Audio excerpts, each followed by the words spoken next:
Selamat datang pada buku elektronik bab 8 Studi Kasus Keperawatan Gerontik sebagai pelengkap buku ajar keperawatan gerontik. Pada bab ini, mahasiswa akan mempelajari berbagai studi kasus yang sering ditemukan dalam praktik keperawatan gerontik, seperti kasus demensia, Parkinson, dan gangguan mobilitas pada lansia. Melalui analisis kasus, mahasiswa akan dilatih untuk mengidentifikasi masalah keperawatan, menentukan diagnosis keperawatan, menyusun intervensi, serta melakukan evaluasi tindakan keperawatan secara sistematis dan kritis. Pembelajaran berbasis studi kasus bertujuan untuk membantu mahasiswa menghubungkan teori dengan praktik nyata di lapangan, sehingga mampu meningkatkan kemampuan berpikir kritis, pengambilan keputusan klinis, serta keterampilan dalam memberikan asuhan keperawatan kepada lansia. Selamat belajar, dan semoga materi ini dapat membantu meningkatkan kompetensi dalam praktik keperawatan gerontik secara profesional, aman, dan berorientasi pada kualitas hidup lansia. Kita semua pasti pernah merasakannya kan? Ada sedikit rasa cemas gitu pas mikirin gimana ya cara terbaik untuk merawat orang tua atau kakek nenek kita. Ini perjalanan yang penuh cinta tentu saja, tapi jujur deh, kadang juga membingungkan. Nah, tenang, Anda nggak sendirian kok. Yuk kita bedah bareng-bareng gimana caranya mengubah tantangan ini jadi sesuatu yang jauh lebih bermakna. Pertanyaan ini dalam banget ya. Bagaimana kita bisa memberikan perawatan terbaik untuk orang-orang yang dulu merawat kita? Nah, ini dia inti dari obrolan kita. Kita akan lihat gimana para profesional bisa bantu kita melewati perjalanan yang super penting ini. Dan ini dia jawaban profesionalnya. Keperawatan gerontik. Tunggu, ini bukan cuma soal merawat fisik aja loh. Anggap aja ini sebuah pendekatan yang menyeluruh. Jadi, tujuannya itu untuk benar-benar paham proses penuaan dan memberikan dukungan yang paling pas di setiap tahapannya. Oke, supaya kita lebih kebayang, yuk kita lihat 3 cerita nyata. 3 perjalanan yang umum banget dihadapi oleh para lansia. Siapa tahu, salah satunya bakal mengingatkan kita sama seseorang yang kita kenal dan sayangi. Cerita pertama, kita ketemu sama seorang ibu usianya 72 tahun. Keluarganya mulai khawatir nih, karena si ibu ini jadi sering lupa. Hal-hal kecil gitu loh yang sehari-hari, kedengarannya familiar kan? Nah, ternyata lupanya ini bukan sekedar lupa biasa. Ini lebih dari itu. Lupa nama orang, bingung sekarang hari apa, bahkan buat nyeduh teh aja jadi susah. Ini bukan pikun biasa, teman-teman. Ini adalah tanda-tanda demensia. Coba deh kita bayangin, betapa bingungnya dunia di mata beliau. Dan resikonya itu loh, bahaya banget kan kalau sampai tersesat atau jatuh. Oke, sekarang kita beralih ke cerita kedua. Kali ini seorang bapak 68 tahun. Tantangannya beda lagi, bukan soal ingatan, tapi soal fisik. Gerakannya jadi makin lambat, terus tangannya suka gemeter sendiri, nggak bisa dikontrol. Inilah tantangan dari Parkinson. Jadi bukan cuma tangan gemeteran atau badan yang kaku aja. Yang paling bikin khawatir itu keseimbangannya mulai hilang. Setiap langkah jadi beresiko. Dan kita tahu kan, jatuh itu jadi momok yang menakutkan banget buat para lansia. Cerita terakhir nih, mungkin yang paling sering kita dengar ya, seorang nenek 75 tahun ngeluh sakit lutut terus-terusan. Mungkin kedengarannya sepele. Eits, tunggu dulu. Justru masalah yang sederhana ini ternyata mengancam sesuatu yang paling berharga buat beliau, kemandiriannya. Jadi ini bukan lagi cuma soal rasa sakit loh, ini tentang kehilangan kebebasan. Bayangin, sendi kaku, otot kaki lemah, artinya beliau nggak bisa lagi tuh sekedar jalan ke warung atau nyiram bunga sendirian. Setiap langkah jadi sebuah perjuangan yang, ya ampun, melelahkan banget. Oke, kita udah lihat 3 orang dengan 3 masalah yang beda banget. Pertanyaannya, gimana cara perawat profesional menanganinya? Nah, jawabannya itu bukan pakai sihir atau kira-kira, tapi pakai metode yang sangat terstruktur. Yuk kita intip cetak birunya. Ini dia kerangkanya. Simple kok. Pertama, kumpulin semua data. Dengerin keluhannya, amati kondisinya. Kedua, data itu dianalisis buat nemuin akar masalahnya. Ketiga, baru deh dibikin rencana perawatan yang personal, khusus buat pasien tersebut. Dan yang terakhir, ini yang paling penting, dievaluasi terus-menerus. Jadi ini bukan proses sekali jadi, tapi sebuah siklus yang terus berputar, menyesuaikan sama kebutuhan pasien. Oke, cukup teorinya. Sekarang kita lihat gimana 4 langkah tadi benar-benar diterapkan di dunia nyata. Kita balik lagi ke 3 orang yang tadi udah kita kenal. Disinilah data dan empati itu bertemu. Dan coba lihat deh, solusinya itu spesifik dan praktis banget. Buat si ibu yang demensia, solusinya bukan obat pelupa, tapi hal-hal simpel kayak masang kalender besar atau mastiin lantai rumah aman dari kabel. Buat bapak yang Parkinson, fokusnya bukan ngilangin getalannya, tapi ngelatih cara jalan yang aman. Dan buat si nenek yang sakit lutut, cukup latihan gerak ringan dan mungkin dibantu tongkat. Kelihatan kan polanya? Setiap tindakan itu dirancang khusus buat ngatasin masalah unik mereka. Nah, ini dia kenapanya. Intinya, setiap tindakan itu punya tujuan yang jelas. Bukan cuma sekedar, oh lakukan ini, tapi lakukan ini supaya pasien bisa tetap mandiri dan merasa aman. Tujuannya bukan cuma buat nambah umur, tapi buat menjaga kualitas hidupnya. Itu yang paling penting. Oke, jadi buat apa sih semua proses ini? Semua langkah, diagnosis, rencana, semua ini muaranya kemana? Semuanya mengerucut ke satu tujuan besar. Tujuan utama dari semua perawatan ini. Dan ini dia pesan utamanya. Tujuannya itu bukan untuk melawan penuaan ya, karena itu mustahil. Tapi tujuannya adalah untuk mengelola gejalanya, menekan risikonya, dan yang paling penting, memastikan masa tua mereka itu dijalani dengan martabat, kenyamanan, dan juga kebahagiaan. Sekarang, bolanya ada di kita. Setelah tahu semua ini, coba deh kita tanya ke diri sendiri. Apa ya, satu hal kecil aja yang bisa saya atau komunitas saya lakukan hari ini untuk membuat para lansia di sekitar kita merasa lebih aman, lebih dihargai, dan tetap bisa mandiri? Yuk, kita mulai dari pertanyaan itu. Bayangkan Anda terbangun di ranjang Anda sendiri. Anda melihat ke sekeliling kamar yang sudah Anda tempati selama 20 tahun, tetapi entah mengapa Anda merasa asing. Terasa seperti bukan rumah sendiri ya? Betul sekali. Anda yakin banget ini adalah tahun 1994. Anda mulai nyari anak Anda yang seharusnya bersiap berangkat sekolah dasar. Padahal mungkin anaknya sudah dewasa. Persis. Kenyataannya, anak Anda itu sekarang sudah berusia 40 tahun dan sedang duduk di ruang tamu Anda. Lalu tiba-tiba Anda melihat bayangan di sudut kamar. Dan otak mulai menerjemahkan hal yang salah. Iya, otak Anda menerjemahkannya bukan sebagai tumpukan pakaian, melainkan sebagai ancaman fisik yang nyata. Jadi pertanyaannya adalah, bagaimana seseorang bisa menyelamatkan Anda ketika kebingungan ini tidak bisa sekedar disembuhkan dengan sebutir pil? Atau operasi bedah ya? Itu adalah skenario yang sangat menakutkan, tapi sayangnya itu adalah realitas sehari-hari bagi jutaan orang. Jutaan orang ya? Betul. Dan ini menyoroti satu fakta fundamental, kan? Ketika kita berbicara tentang penuaan, kita tidak sedang berurusan dengan satu mesin yang bisa diperbaiki hanya dengan mengganti satu suku cadang. Tepat. Dan itulah inti dari penelusuran mendalam kita hari ini untuk Anda. Kita akan membedah sebuah dokumen yang luar biasa memikat, yaitu bab 8, studi kasus keperawatan gerontik. Dokumen yang sangat komprehensif. Sangat. Dan misi kita di diskusi ini bukan untuk sekedar membaca buku teks medis tentang bagaimana tubuh menua.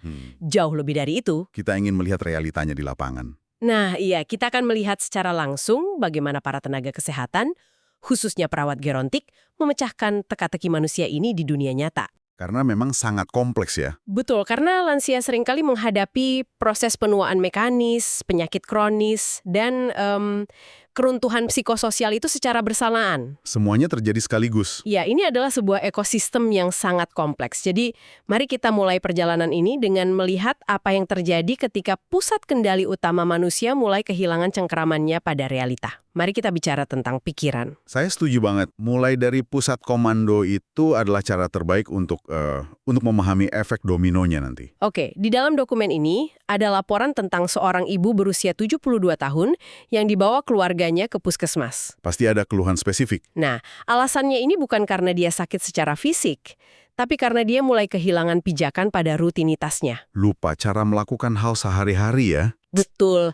Dia naruh barang di tempat yang sama sekali nggak logis. Kayak menaruh sepatu di dalam kulkas. Wah, itu sudah tanda bahaya. Terus dia melupakan nama anggota keluarga kandung dan mengalami disorientasi ruang dan waktu secara ekstrim. Oke, mari kita urai perlahan. Silakan. Dulu saya sering dengar analogi bahwa ini tuh kayak laci arsip di otak yang berantakan. Tapi, Analogi laci itu terlalu sederhana sepertinya. nah iya, melihat betapa terstrukturnya kebingungan ini, rasanya analogi laci itu kurang pas kan? Ini lebih mirip sebuah komputer canggih di mana semua file, foto, dan dokumennya sebenarnya masih ada di dalam hard drive. Tapi sulit diakses. Persis, kayak path atau jalur pintas untuk membuka file-file tersebut perlahan-lahan terkorupsi dan hilang satu persatu. Analogi path komputer yang terkorupsi itu jauh lebih akurat dan mendalam menurut saya. Oh ya, Ya, hal yang sangat menarik dari temuan ini adalah jika kita merujuk pada literatur Mauk tahun 2020 di dalam teks, kondisi ini didiagnosis sebagai penurunan kognitif progresif. yang mengarah pada demensia. Tepat sekali. Ini sama sekali bukan sekedar pikun atau lupa sesaat yang sering dimaklumi masyarakat sebagai bagian normal dari penuaan. Berarti ini kerusakan fisik di otaknya. Betul. Ini adalah kerusakan sistematis pada jaringan otak yang secara aktif menghancurkan kemampuan memori jangka pendek, merusak proses pikir logis, dan pada akhirnya melumpuhkan interaksi sosial. Terus terang memikirkan bahwa identitas kita bisa terhapus pelan-pelan kayak gitu sangat mengerikan. Sangat mengerikan. Dan dari perspektif asuhan keperawatan nih, bagaimana mereka menangani hilangnya interaksi sosial ini? Karena Anda kan nggak bisa berinteraksi jika Anda nggak tahu siapa yang sedang berbicara dengan Anda. Tepat sekali. Dan dampaknya itu bukan cuma hilangnya obrolan hangat di meja makan. Ada bahaya lain? Jelas, konsekuensi paling krusial dari hilangnya orientasi realita ini adalah resiko fisik yang mengikutinya.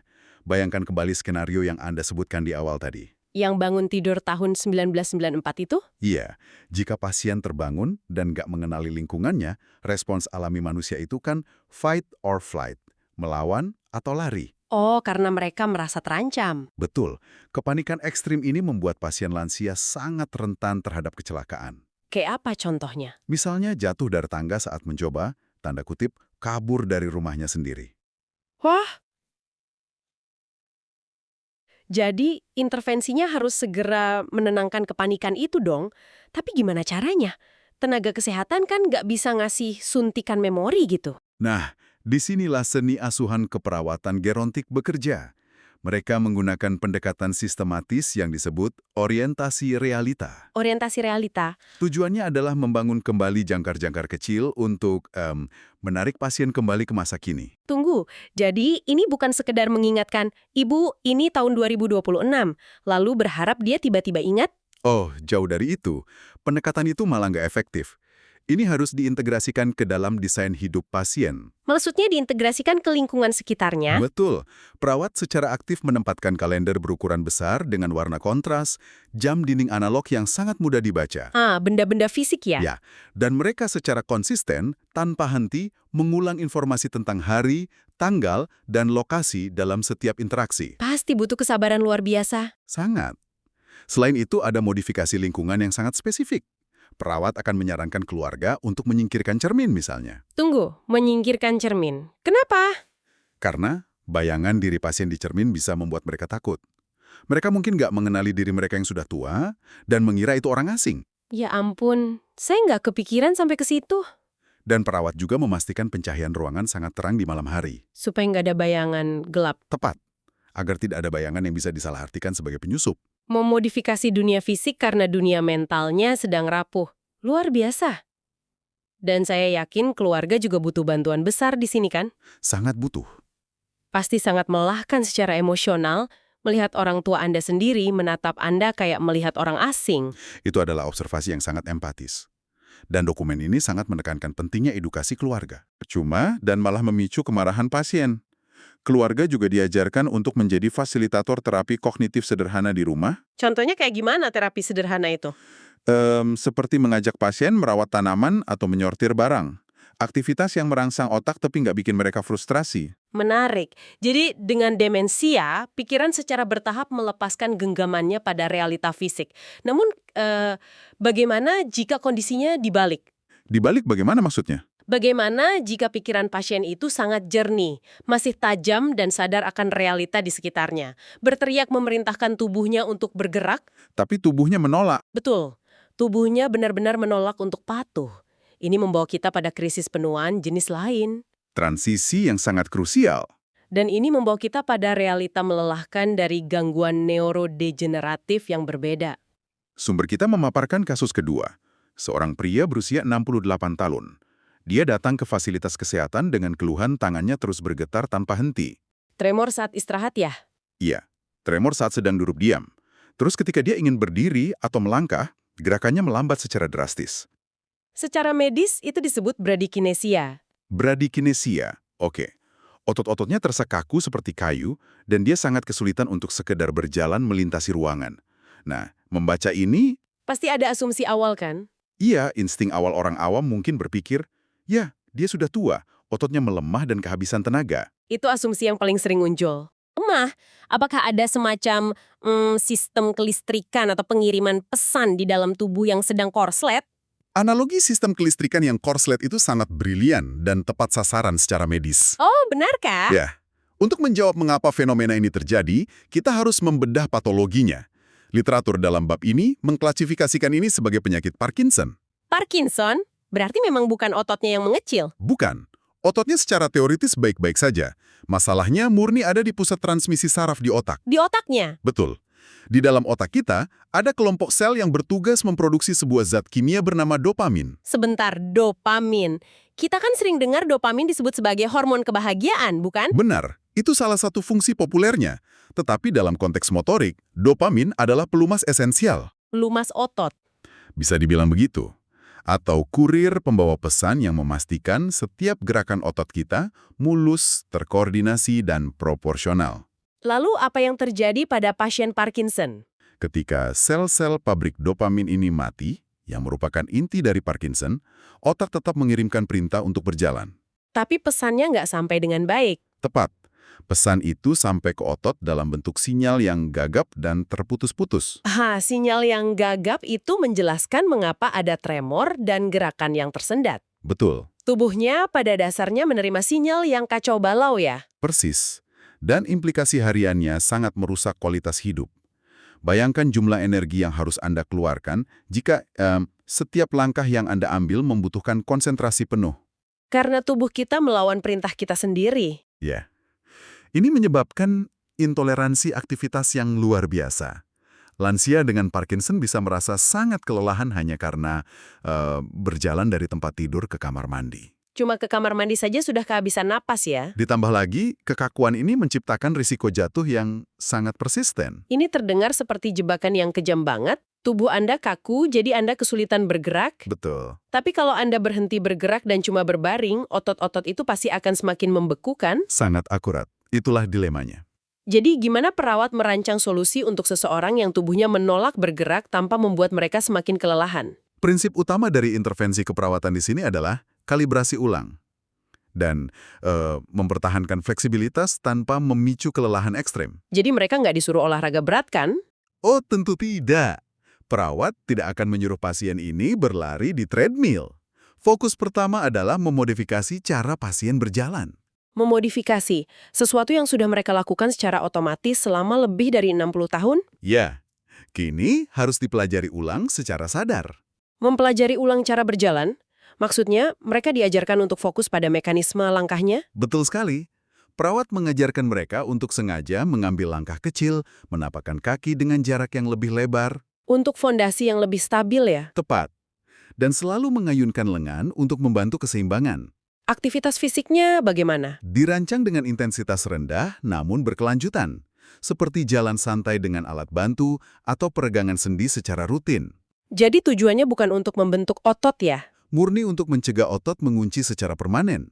Bukan untuk membangun massa otot. Nah, disinilah bagian yang sangat menarik bagi saya. Kita baru saja membahas Parkinson yang merupakan masalah transmisi saraf sinyal dari otak yang rusak. Ya, hardware-nya baik, software-nya yang bermasalah. Tapi bagaimana jika otak dan sistem sarafnya bekerja dengan sangat sempurna? Sinyalnya lancar, tapi masalahnya murni terletak pada perangkat keras strukturalnya. Maksudnya kerangka tubuhnya. Ya, keausan suku cadang tubuh secara mekanis. Nah, itu membawa kita ke spektrum penuaan yang paling umum, namun sering diremehkan, yaitu degradasi muskuloskeletal. Iya, dan ini digambarkan melalui kasus ketiga kita. Seorang perempuan berusia 75 tahun. Apa keluhannya kali ini? Dia datang dengan nyeri lutut yang sangat parah. Rasa sakit itu membuatnya sangat mudah lelah, dan dampaknya sungguh tragis. Kehilangan kemandirian ya? Betul, dia kehilangan kemandirian fisiknya. Dia kini sangat bergantung pada keluarganya untuk melakukan aktivitas dasar sehari-hari, mandi, berpakaian, bahkan sekedar berpindah kursi. pasti sangat membuat frustrasi. Sangat. Pemeriksaan medis mengonfirmasi adanya keterbatasan pergerakan sendi lutut dan penurunan kekuatan otot secara signifikan di area kaki. Ini pada dasarnya adalah ausnya pelumas dan bantalan sendi karena pemakaian puluhan tahun. Alias osteoartritis. Nah, itu dia, osteoartritis. Benar kan? Benar sekali. Dan jika kita kaitkan hal ini dengan gambaran yang lebih besar dari populasi lansia, kasus ini adalah representasi dari efek domino. Efek domino. Ya, efek domino yang paling mematikan dalam penuaan.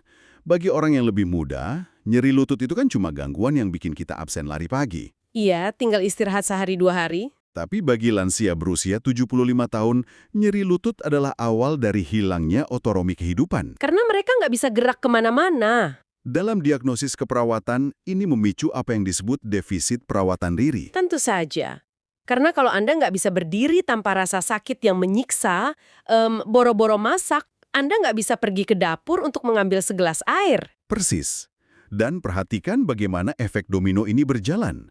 Nyeri sendi yang parah membuat pasien secara sadar menghindari pergerakan. Ya, wajar dong karena sakit. Tapi keengganan bergerak selama berminggu-minggu membuat otot kaki mengalami atrofi. Penyusutan otot ya? Ya, menyusut drastis. Otot penopang yang lemah menyebabkan hilangnya keseimbangan mekanis. Dan hilangnya keseimbangan bermuara pada Jatuh. tepat. Satu ancaman terbesar bagi lansia, jatuh. Jatuh pada usia ini sangat berisiko menyebabkan patah tulang pinggul. Yang bisa berakibat fatal. Sangat fatal. Seringkali berujung pada komplikasi beruntun, seperti infeksi paru-paru karena harus berbaring terlalu lama atau bahkan kematian. Itu sangat masuk akal. Jadi rasa sakit di lutut sebenarnya cuma pemicu awal dari sebuah bencana sistemik. Bencana yang jauh lebih besar. Lalu apa strategi perawat untuk menyela atau memutus rantai efek domino ini sebelum mencapai tahap patah tulang? Intervensinya membutuhkan ketegasan yang diimbangi dengan kehati-hatian. Seperti apa itu? Pertama, perawat harus mengedukasi pasien untuk tetap melakukan latihan LGS atau latihan gerak sendi. Yang biasanya disebut ROM ya, range of motion. Betul, ROM. Ini seringkali paradoksal bagi pasien. Mereka akan bilang, lutut saya sakit, kok malah disuruh menggerakkannya? Iya, insting kita kan kalau sakit ya diistirahatkan. Tapi perawat harus menjelaskan bahwa sendi itu seperti engsel pintu, meskipun berkarat dan berderit. Jika Anda berhenti menggerakkannya sama sekali, engsel itu akan menyatu. Membeku secara permanen ya. Ya, jadi kaku mutlak.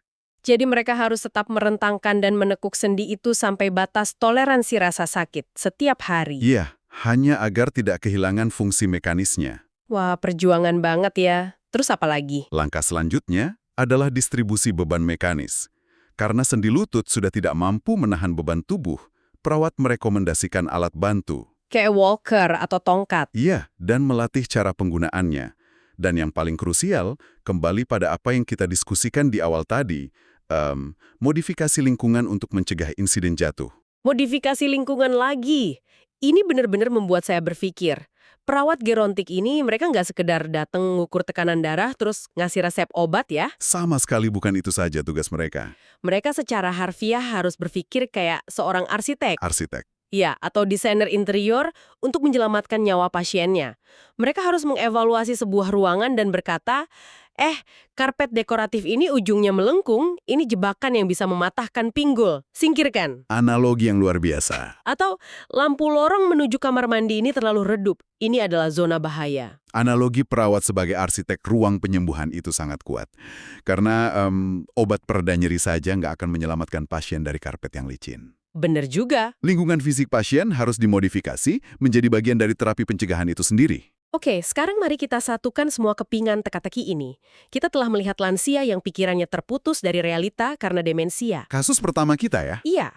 Terus kita melihat lansia yang pikirannya jernih, tapi tubuhnya memberontak karena Parkinson. Dan yang ketiga, struktur sendi yang hancur murni karena aus mekanis. Semuanya menantang dengan cara yang berbeda. Nah, dalam dunia nyata, kan tubuh manusia nggak memilih cuma satu penyakit. Seringkali borongan. Iya kan? Seorang lansia bisa datang ke rumah sakit dengan demensia, ditambah Parkinson ringan, dan ditambah lutut yang hancur sekaligus. Itu skenario yang sangat realistis di lapangan. Pertanyaan saya adalah, gimana para tenaga kesehatan ini nggak kewalahan ketika mereka dihadapkan dihadapkan pada kekacauan ekosistem penuaan ini, gimana mereka tahu dari mana harus mulai menarik benangnya? Nah, itulah tepatnya alasan mengapa bab 8 ini eksis dan diajarkan kepada mahasiswa keperawatan. Oh, ada pedomannya? Iya, teks ini nggak sekedar menceritakan kisah-kisah tragis, teks ini menyediakan sebuah kompas. Ia memperkenalkan metodologi 4 langkah yang ketat. 4 langkah. Ini adalah kerangka kerja berpikir kritis yang dirancang khusus agar perawat nggak panik atau lumpuh saat menghadapi kompleksitas berlapis dari pasien gerontik. Jadi ini semacam manual operasi untuk menjadi detektif medis ya? Persis. Oke, juga bayangkan jika saya adalah seorang perawat yang baru saja menerima pasien dengan kombinasi masalah tadi. Apa yang pertama kali saya lakukan dengan metode ini? Langkah pertama adalah fase pengumpulan bukti yang komprehensif. Namanya identifikasi data penting. Mengumpulkan data? Perawat nggak hanya melihat hasil ronsen atau tes darah. Itu cuma separuh cerita. Lalu, apa lagi yang dicari? Mereka mengumpulkan data objektif seperti kekuatan otot dan tanda vital, sekaligus memburu data subjektif. Data subjektif itu dari cerita pasien. Betul. Mereka mendengarkan keluhan pasien, menelusuri riwayat psikososialnya, menanyakan tentang ketakutannya, dan bahkan menilai kondisi rumahnya. Mereka mengumpulkan setiap kepingan teka-teki kehidupan pasien. Oke, jadi mereka mengumpulkan segunung data fisik, mental, lingkungan. Tapi perawat kan bukan dokter spesialis penyakit dalam. Memang bukan. Mereka nggak akan sekedar menulis osteoartritis di papan jalan mereka terus selesai kan? Mereka pasti memproses data ini untuk tujuan yang berbeda. Tepat sekali. Anda baru saja menyentuh esensi dari langkah kedua. Apa itu? Penentuan diagnosis keperawatan. Ini sangat krusial untuk dipahami bedanya dengan diagnosis medis. Bedanya di mana? Dokter mendiagnosis nama penyakit patologisnya, misalnya demensia atau osteoartritis. Namun, perawat mendiagnosis dampak atau respons manusia terhadap penyakit tersebut. Respons terhadap penyakit dalam kehidupan sehari-hari. Iya, berdasarkan data yang terkumpul, diagnosis perawat mungkin berbunyi risiko tinggi cedera karena disorientasi. Bukan sekedar demensia. Betul.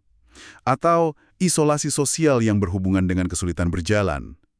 Fokus perawat adalah bagaimana penyakit itu menghalangi pasien untuk hidup layaknya manusia normal. Itu perbedaan yang sangat fundamental. Medis berfokus pada apa yang merusak tubuh, keperawatan berfokus pada bagaimana kerusakan itu mempengaruhi fungsi kehidupan orang tersebut. Sangat presisi.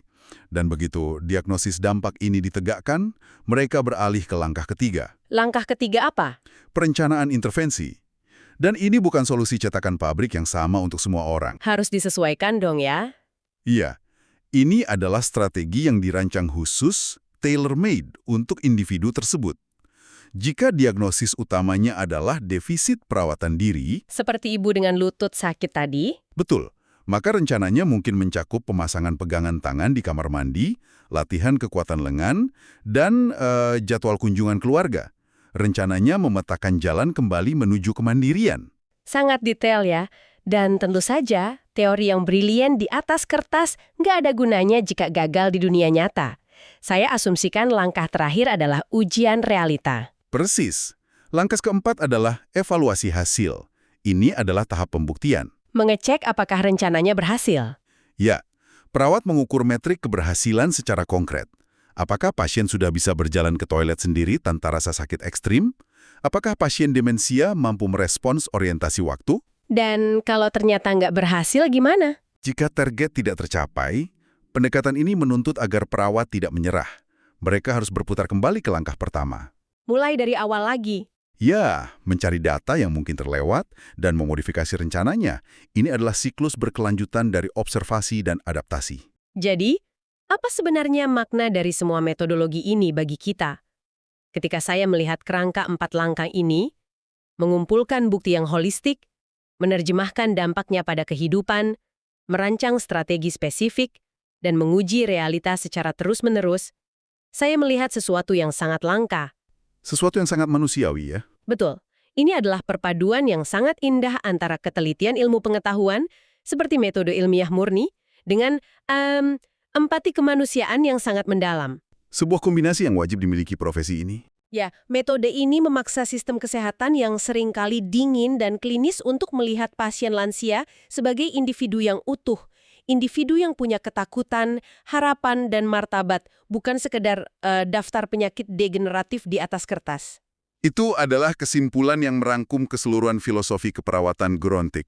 Benar-benar membuka mata. Pendekatan ini adalah jaring pengaman terakhir yang memastikan bahwa tidak peduli seberapa rumit kerusakan fisik dan mental yang terjadi, kualitas hidup dan martabat pasien tetap dipertahankan hingga akhir.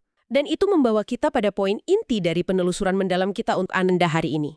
Kasus-kasus dari bab 8 ini, dari pikiran yang tersesat, hingga sistem saraf yang korslet, hingga sendi yang aus, menunjukkan satu kebenaran penting. Bahwa penuaan tidak sederhana. Ya, penuaan bukanlah satu penyakit linier. Penuaan adalah sebuah ekosistem perubahan yang radikal, dan untuk menavigasi ekosistem itu dengan selamat, kita nggak bisa cuma mengandalkan obat-obatan. Sangat tidak cukup. Kita membutuhkan pendekatan dari segala arah, fisik, mental, desain lingkungan, dan tentu saja cinta serta kesabaran dari dukungan keluarga. Serta sistem yang mendukung. Betul. Pengetahuan ini bukan hanya untuk akademisi. Ini sangat esensial bagi Anda yang mungkin sedang merawat orang tua yang menua, Anda yang berkecimpung di dunia kesehatan, atau sekedar sebagai cetak biru persiapan bagi diri kita sendiri saat kita menghadapi senja usia nanti. Dan jika kita merenungkan semua narasi kompleks yang telah kita bongkar hari ini memunculkan satu pertanyaan penting untuk kita semua. Apa itu? Jika profesi keperawatan bersedia menggunakan metodologi yang begitu detail, bahkan sampai memodifikasi lantai ruangan, menyesuaikan lampu lorong, dan mengubah rutinitas harian demi menyelamatkan dan menjaga martabat satu orang lansia di dalam rumahnya, Wow, ya. apakah kita sebagai masyarakat modern yang lebih luas sudah menggunakan kerangka berpikir holistik yang sama? Itu pertanyaan yang besar. Saat populasi dunia kita menua dengan kecepatan yang belum pernah terjadi sebelumnya, apakah kita sudah mulai merancang tata kota, jalanan, transportasi umum, dan perumahan masa depan kita dengan empati yang sama? Ataukah kita masih membangun dunia yang hanya ramah untuk mereka yang muda dan sehat? Walau, itu adalah pertanyaan yang sangat fundamental, sebuah teka-teki yang skalanya jauh lebih masif daripada sekedar mendiagnosis satu pasien. Dan tampaknya, untuk bertahan di masa depan, kita semua harus mulai belajar berpikir seperti perawat gerontik. Menjadi arsitek empati. Tepat, menjadi arsitek empati untuk masa tua kita sendiri. Kami akan membiarkan pertanyaan tersebut mengandung untuk Anda renungkan. Terima kasih untuk Anda yang telah menginvestasikan waktu dan pikiran Anda ikut membedah materi ini bersama kami hari ini. Tetaplah penuh rasa ingin tahu dan teruslah belajar.